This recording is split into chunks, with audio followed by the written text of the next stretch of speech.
Vice Chancellor, Pro-Vice Chancellors,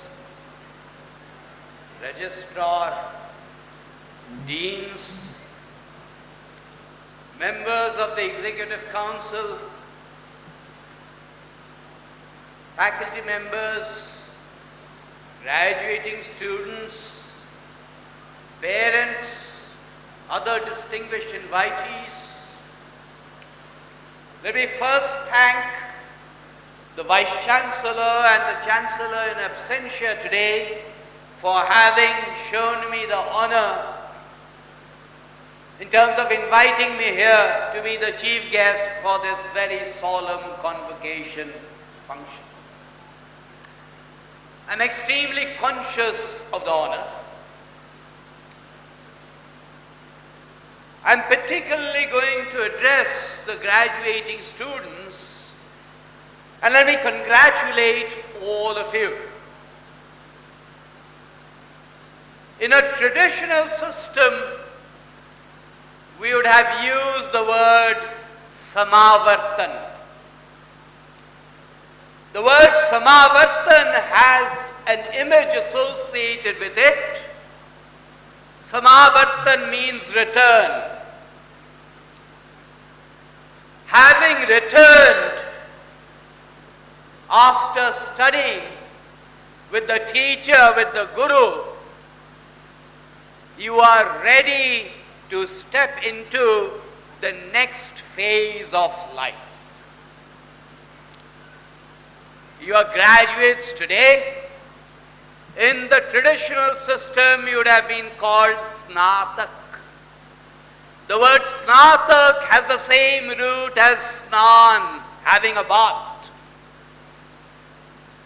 It's a passage into a new stage of life, and whenever we confront such a passage into a new stage of life, there is a bath as a sign of purification.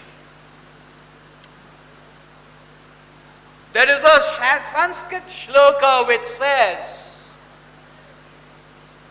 Acharyat padam arte padam shishya swamedhaya padam sabrahmacharevya padam kala kramena cha.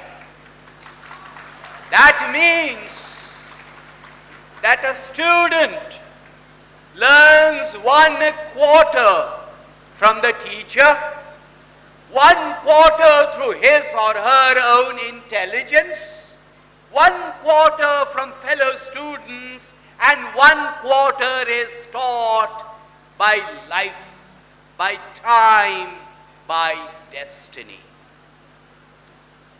I personally think that you will learn much more than 1/4 through destiny, through what life teaches you. You have got all the skills. You are ready to embark on this new phase of life. I'm not very sure what your average age is, probably around 25. When you are at the age of 20, you are ready to take on the world. When you arrive at the age of 40, you find that the world has taken you on. When you are at the age of 60, which is where I am roughly now, you find that it does not matter one way or the other. And when you are at the age of 80, you realize both you and the world are illusions. But leaving that aside, you are ready to take on the world. And you will look for signs of success. You will look for signs of happiness. You will get into the rat race, and you will continuously compete with others. At some point, you will realize that happiness and contentment are inside you. They never come from external objects. They never come through external relationships, be those external relationships with your spouses, with your offspring when you have them, with your parents, with your bosses, with your subordinates. You do not compete with others. You compete with your own self. What is inside you, you find your own destiny.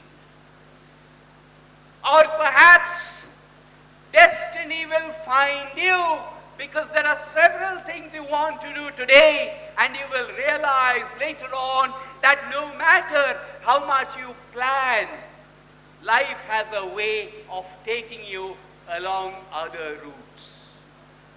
For every door that closes, another door will open. And therefore, I will not ask for you, may you find what you want. Instead, I will say, may you want what you find. May you want what you get, not may you get what you want. In the course of this, some of you will travel abroad. Some of you, I hope only a few, will aspire for the green card, will aspire for the US citizenship. For those of you who are going to aspire for the green card and the US citizenship, I have absolutely nothing to say. May your dreams be fulfilled.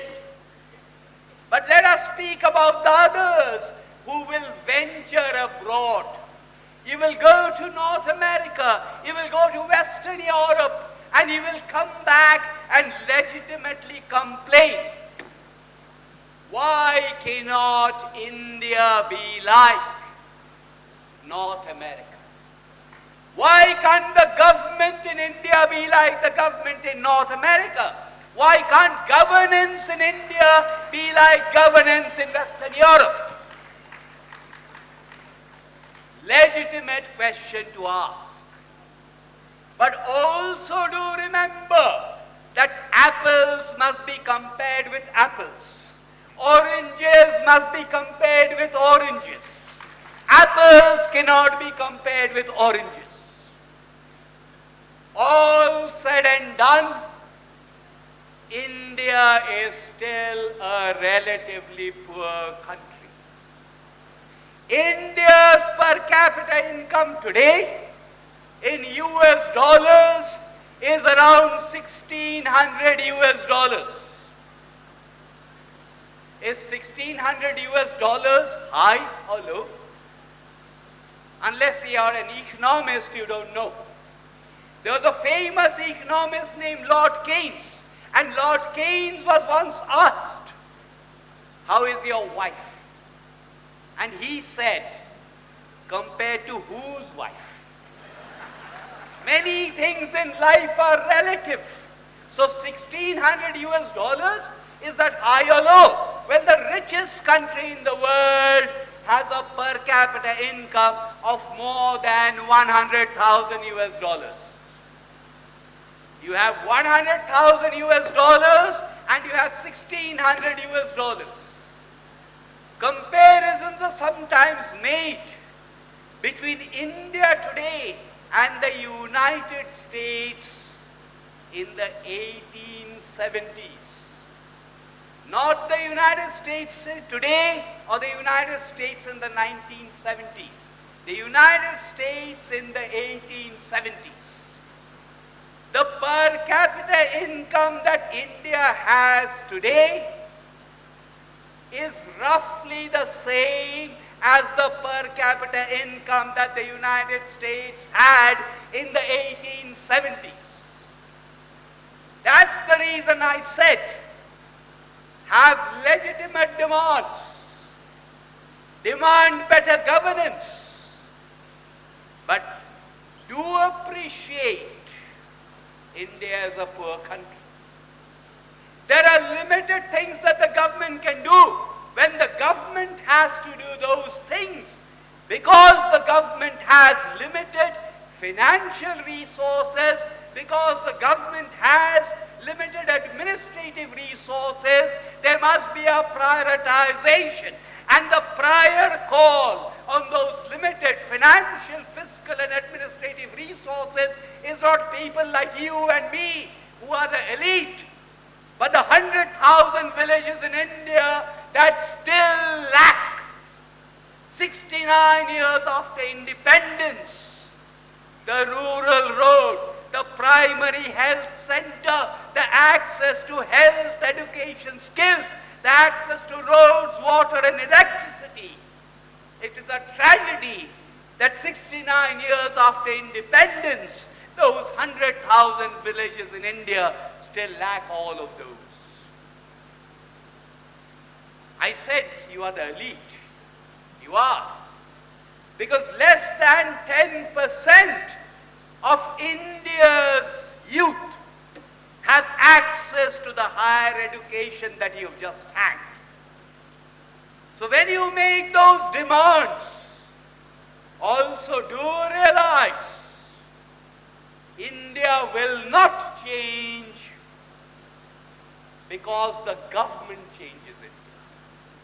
India cannot change because the government changes India. India will change when you change India. You are young India. You are the India that we proudly boast of as the demographic dividend. We inherited this country in trust from our forefathers, from our fathers. We are leaving it in trust for you. You are the torch of the new generation. It is for you to carry India forward.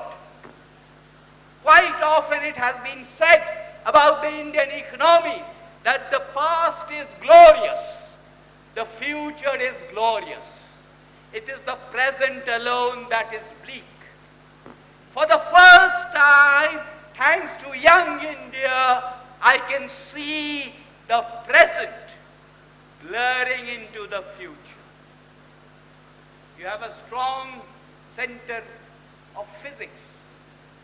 Everyone who studies physics knows that potential energy does not automatically get transformed into kinetic energy. But when I look at the youth of India, and in the course of my work, I happen to travel throughout the length and breadth of India, not only in urban cities and metros, but also in the villages. And whenever I travel there, I sense a vibrant, pulsating, young, entrepreneurial India. And it is that India which will make India change. It is that India which will make India change from the snow-capped peaks of the Himalayas to the turbulent shores of the oceans in Kanyakumari, from the arid salty deserts of Gujarat to the lush forests of Arunachal Pradesh. It is you who will and can make India change. So that 35 years from now, when one of you comes and is invited here as the chief guest to a future convocation, you will no longer say that the energy is potential. You will say that the energy has become kinetic.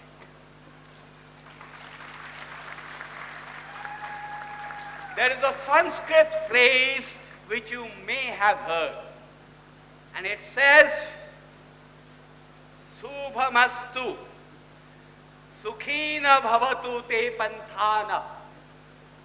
Subhamastu, may you be fortunate. Sukhina bhavatu te panthana. May your path be auspicious. May your path be fortunate. This is quoted all the time. But except those who have studied Sanskrit, and some of them were awarded degrees and medals today, most people may not know the context. This is from Kalidasa's Avigyan Sakuntala. And the sage Kanna says this when Shakuntala is stepping out from the safe sanctuary of the hermitage in to search for King Dushwanta. And we all know the travails and the tribulations she had to go through before she found her fortune. I'm citing this because I think that is where you are poised today. I look at the eager faces and I am confident that India can and India will change, not because of what the government does, but because of what you will do, because of what you will leave this country in trust for posterity. Dr. Rangarajan, who is the architect of reforms in many ways, your chancellor is not here today. The present reform started in 1991.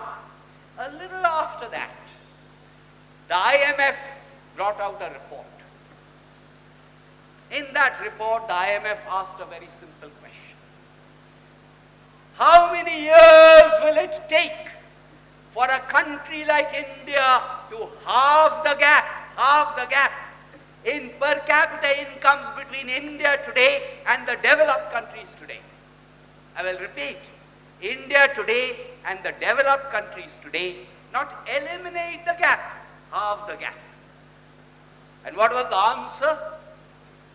The answer was 153 years. We cannot afford to wait for 153 years. Notwithstanding improvements in health outcomes, notwithstanding increases in life expectancy, everyone in this room will be dead in 153 years. But you, the young of India, can work and ensure that we do not have to wait for 153 years. With that hope, I thank you once again. With that hope, I congratulate all the graduating students once again. Subhamastu Sukhina Bhavatu Te Panthana Jayatu Bharat. Thank you.